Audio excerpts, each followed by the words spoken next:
Bienvenue au podcast Sac du Car. Mon nom est Didier Orméjus et vous le voyez pour les gens qui nous regardent via notre chaîne YouTube, je suis en compagnie de Marc-André Chaloux.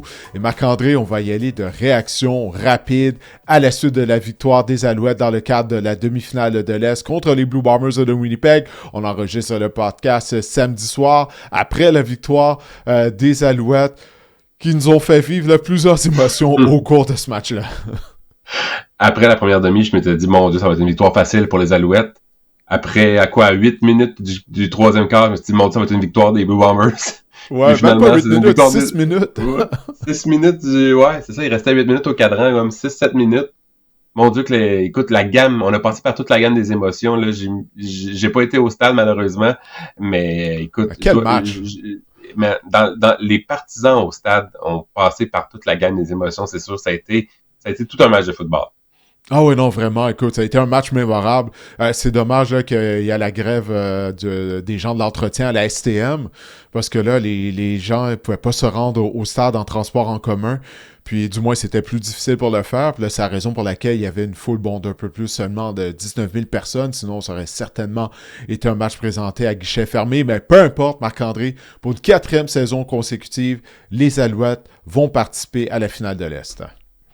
Et on se demandait, la grande question, c'était comment Davis Alexander allait réagir à son premier départ en éliminatoire. Il était 11-0 à titre de partant en saison régulière. Il commence à faire des longues phrases, là. Avec les Alouettes à titre de partant, ben, il est 1-0 à titre de partant en éliminatoire. 384 verges, Didier. Un gros match pour Davis Alexander. 24-34. Comment tu as apprécié sa performance? Ben, justement, ça a été magistral là, de sa part. Là. Mis à part quelques erreurs ici et là, bon, il a été victime de revirements. L'interception dont il a été victime, c'était sa première depuis le mois de juillet. Mais quelle performance! 139 passes. Ouais, mais quelle performance de sa part, là. Tu sais, moi, je me dis, OK, est-ce qu'il va être nerveux? T'sais, on en avait parlé là, au cours de la semaine, lors du dernier épisode du podcast. On se demandait, est-ce qu'il va être nerveux? Ben absolument pas. La passe qu'il a complétée, la longue passe qu'il a complétée à Charleston Rambo, le long des lignes de côté, sur la première séquence, ça m'a indiqué vraiment qu'on allait voir le même Davis Alexander qu'on voit, en fait, depuis le début de sa carrière dans l'uniforme des Alouettes. Il a vraiment été solide. Puis, tu sais, quand tu regardes ça, après Nathan Rourke, c'est lui le meilleur carrière de la Ligue canadienne, je pense. Écoute, c'est une bonne question.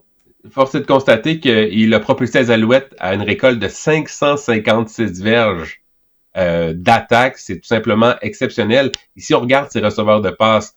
Oui, Tyson Philpott, Didier s'est présenté. On s'en doutait. Tyson Philpott se présente toujours dans les grands matchs.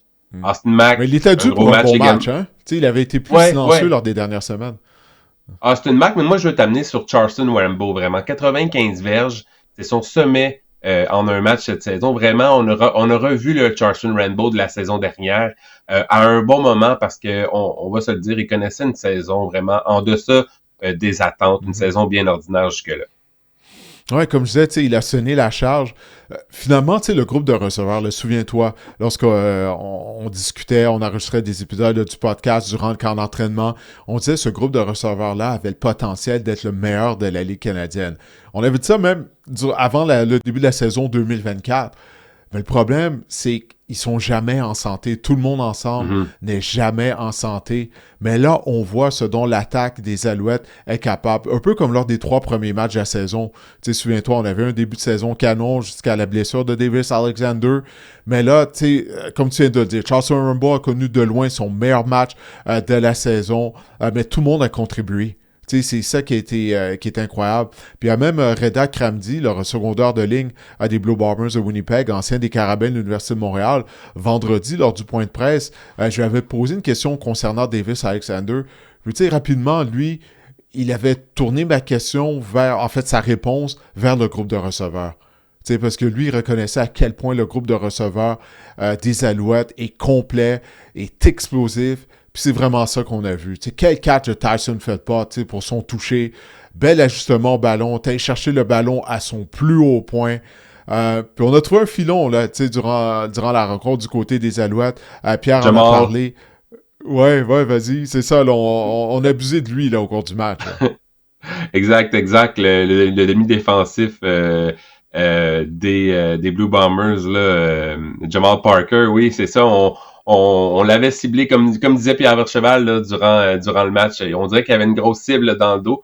Mais j'ai l'impression, Didier, que c'est un peu ça les Alouettes, c'est un peu ça le groupe de receveurs. Tyler Snead a été un peu plus discret lors de ce match-là.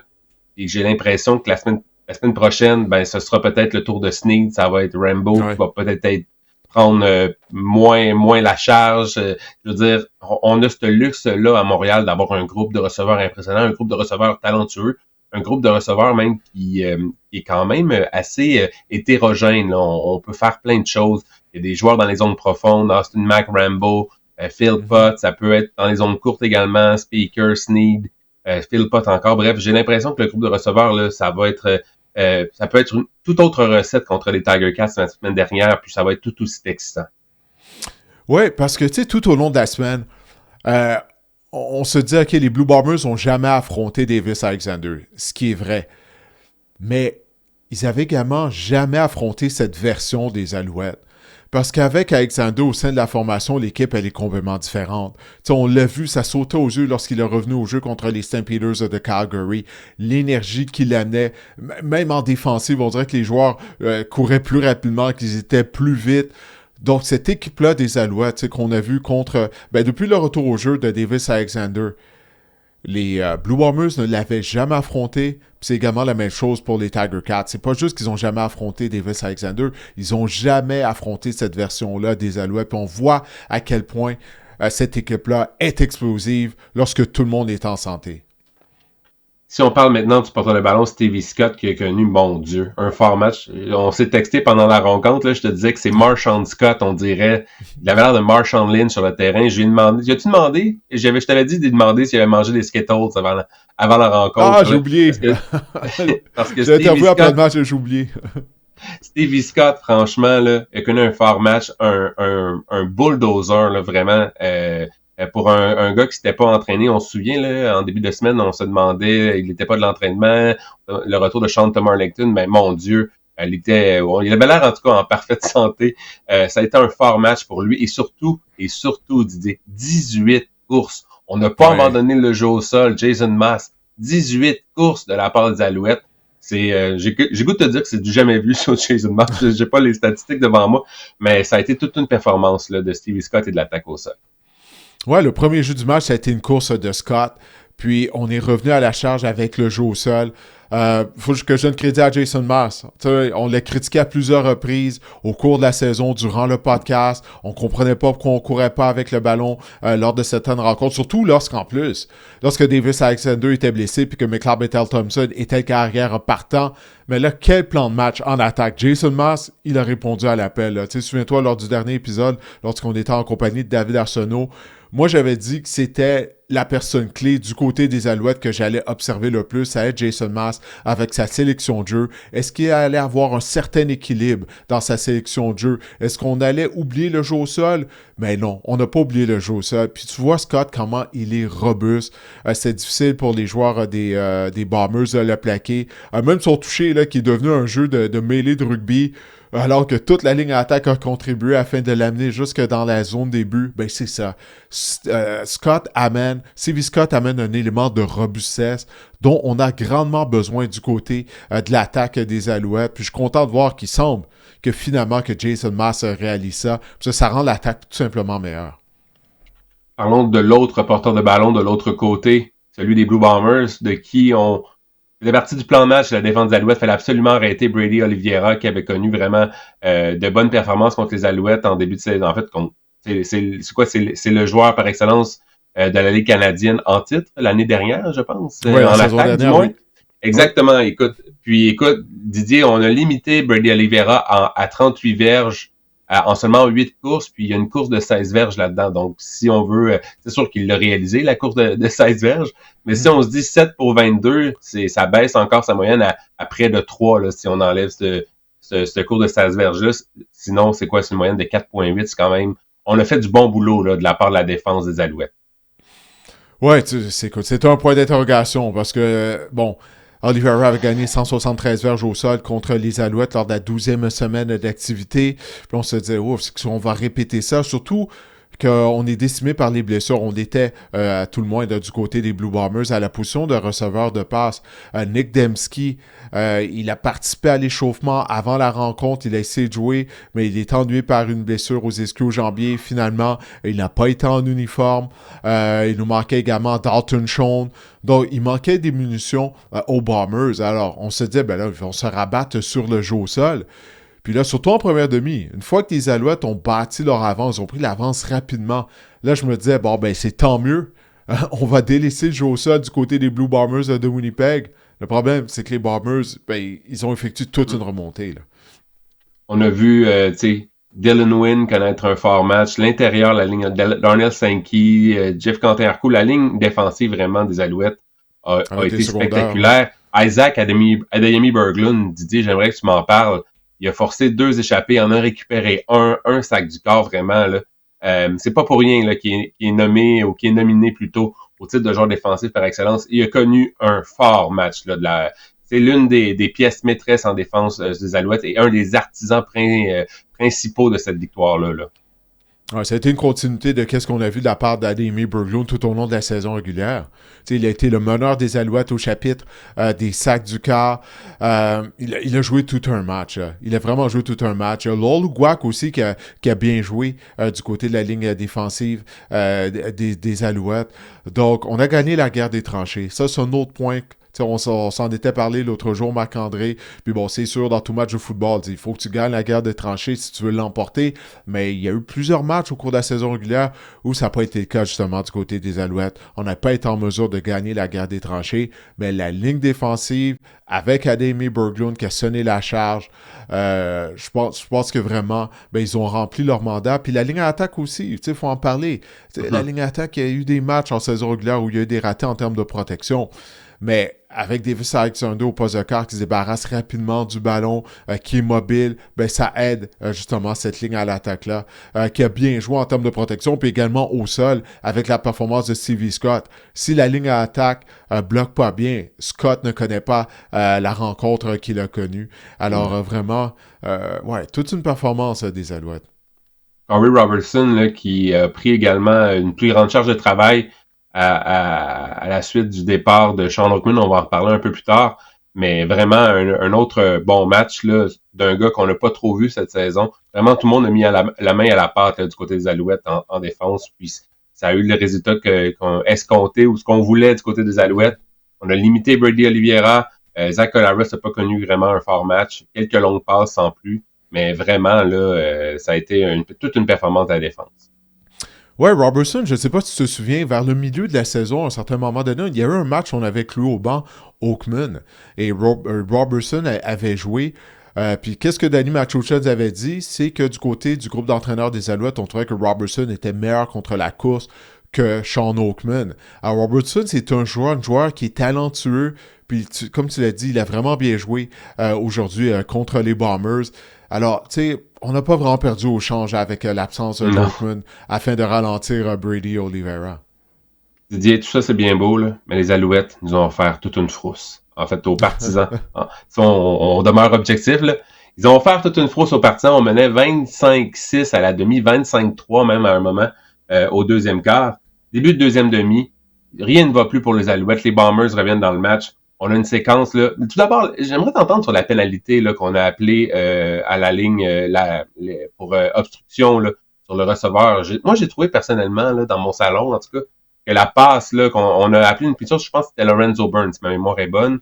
Puis, on a appelé la punition pour amener les Blue Bombers à leur premier toucher à la ligne d'une verge. J'ai trouvé que le ballon n'était vraiment pas dans la circonférence du receveur de passe. Puis, on a appelé... Je pense que même Jason Moss a contesté cette punition-là. Là. Puis, on n'a pas eu gain de cause de la part des Alouettes.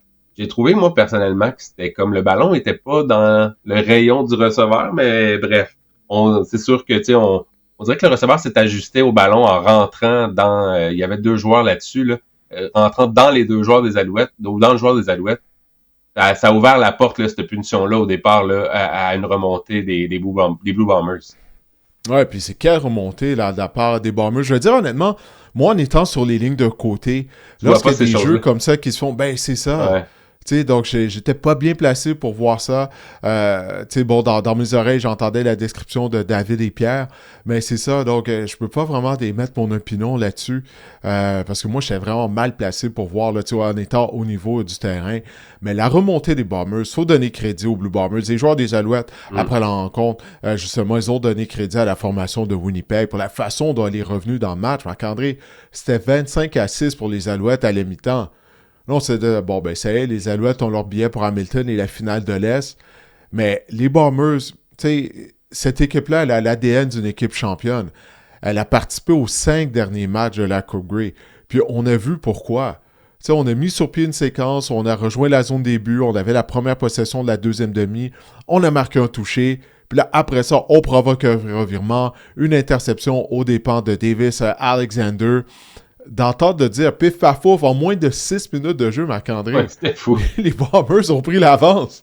Là, il n'y avait plus un son. La foule, soudainement, au Sanford Molson, est devenue silencieuse, mais je pense que tout le monde, c'est comme ça, on était étourdi par ce qui s'est passé. C'est arrivé tellement vite. Là, tu regardais le tableau indicateur. Moi, j'étais sur les lignes de côté, je regardais le tableau indicateur, puis j'étais comme, wow, Winnipeg a vraiment l'avance. J'en revenais pas. Je vais vous t'amener chez les Chaloux, là, cet après-midi. Moi, j'écoutais le match, ma blonde faisait une sauce à spag. Puis, à un moment donné, à 25-3, 25-6, j'ai mon... À 25-3, même, c'est comme, mon Dieu.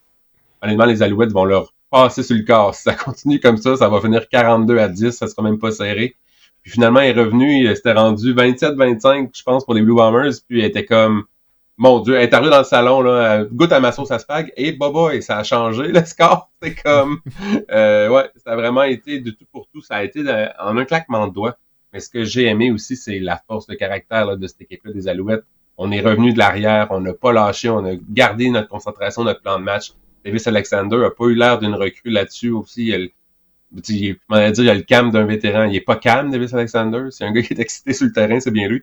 Mais bref, il a gardé son sang-froid. Ouais, exact. Il a gardé son sang-froid. J'ai adoré comment que les Alouettes ont répondu là, à cette blitz-là de la part des Blue Bombers au début du troisième quart. Ouais, non, moi aussi, j'ai aimé la réponse des Alouettes par la suite parce que les Alouettes ont fait face à beaucoup d'adversité au cours de la saison, Marc-André. Tu sais, avec tous les blessés qu'il y a eu, Alexander qui se blesse, il revient, il se reblesse encore une fois. Il s'en est passé des choses, mais malgré tout, les Alouettes ont toujours continué de se battre. OK, je pense qu'il y a juste lorsque les Rough Riders sont venus à Montréal, ils ont donné une volée aux Alouettes, mais l'effort était là quand même là, du côté des joueurs. Puis les Riders sont une bonne équipe là, en plus, puis les Alouettes étaient sans Alexander. Mais dans tout ça, moi, je félicite le leadership de Jason Maas.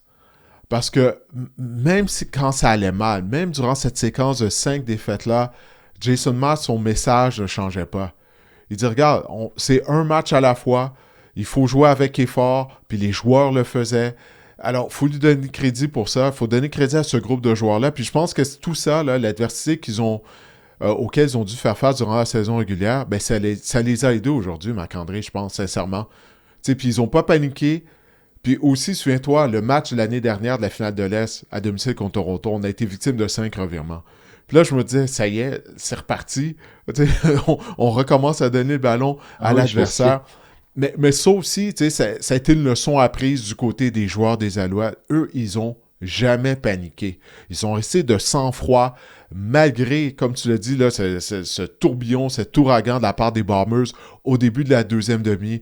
On avait confiance en nous, parce qu'essentiellement, si c'est pas des revirements, les Bombers ne reviennent pas dans le match. C'est toujours ça au football. Là, quand tu as une bonne avance, puis tu l'as bousé, généralement, c'est que tu donnes un coup de pouce à l'équipe adverse. Puis c'est ça qui est arrivé, notamment. Là, on a commencé à être victime de revirements.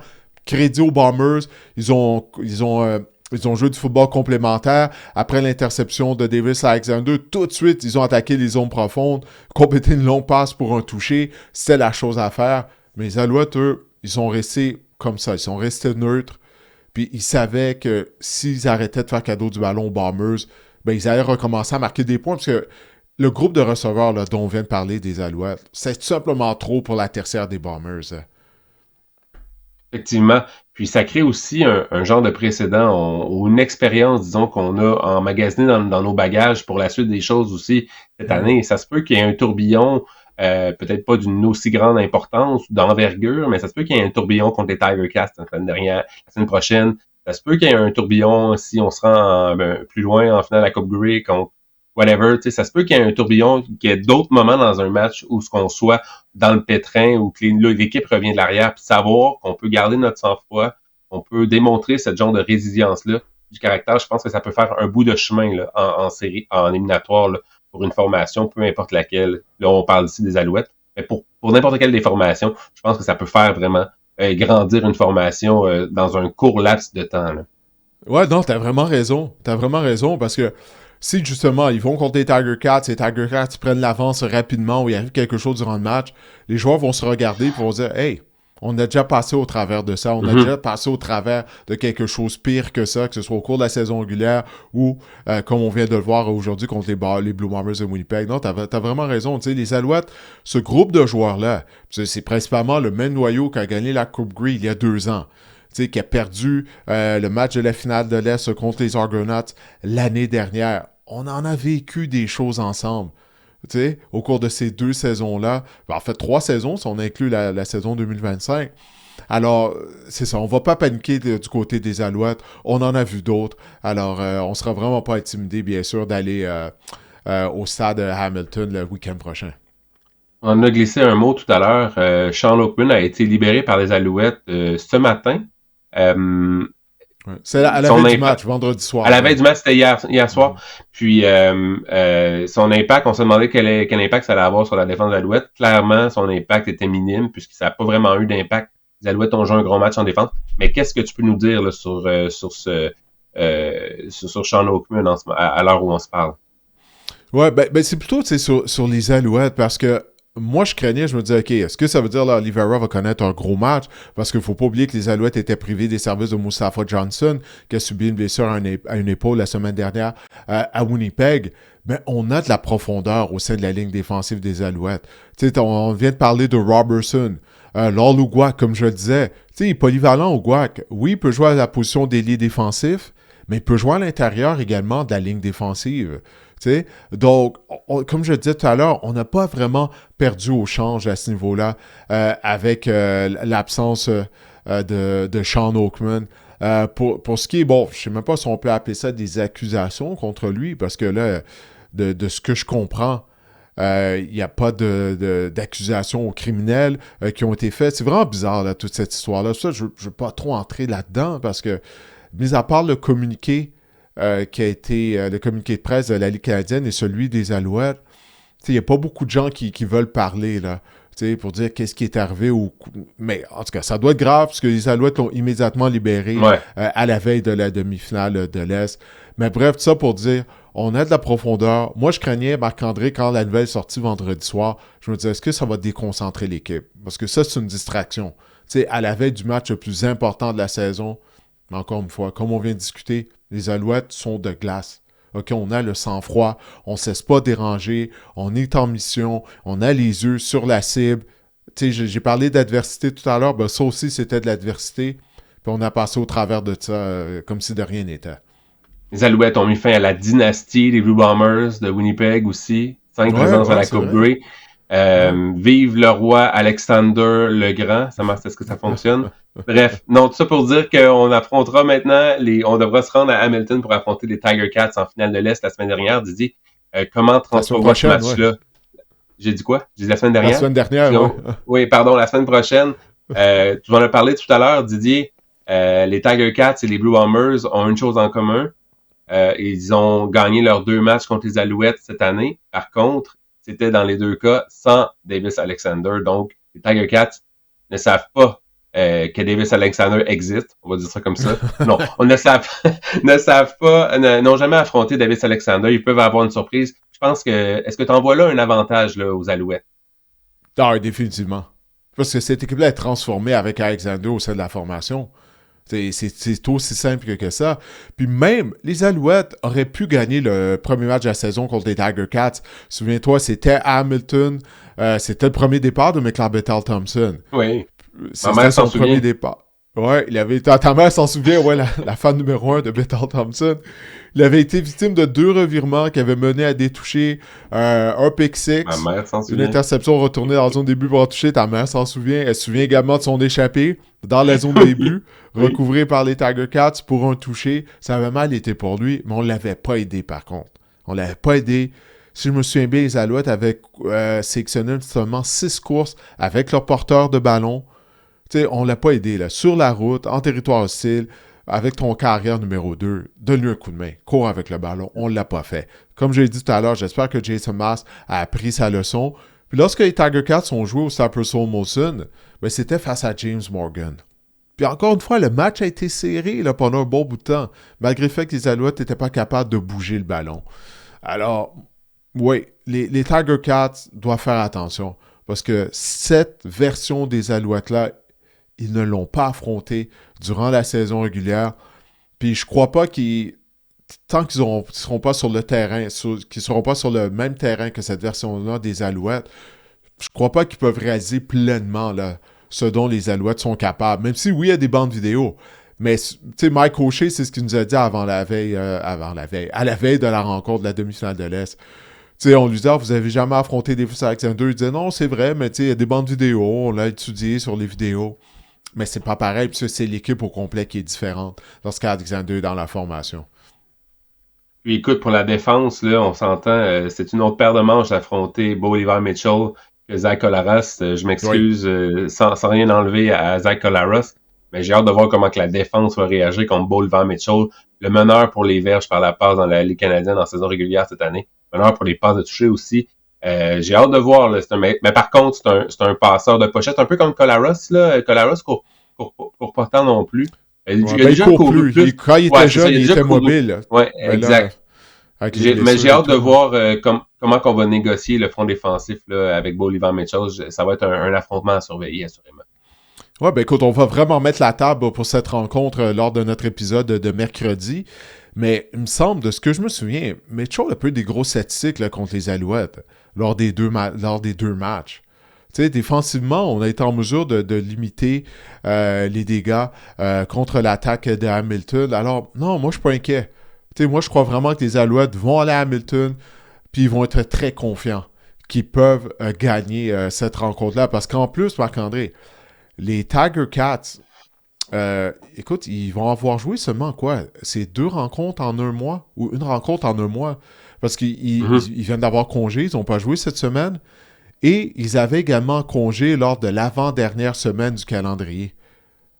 Donc, ils vont avoir joué seulement un match en un mois. Donc, le facteur rouille, là, tu sais, d'avoir l'avantage du terrain, d'avoir la semaine de congé, des fois, ça vient nous hanter par la suite. La seule chose, les Alouettes ont un mauvais historique lors des rencontres éliminatoires à Hamilton. On va en pouvoir parler lors de notre épisode de mercredi.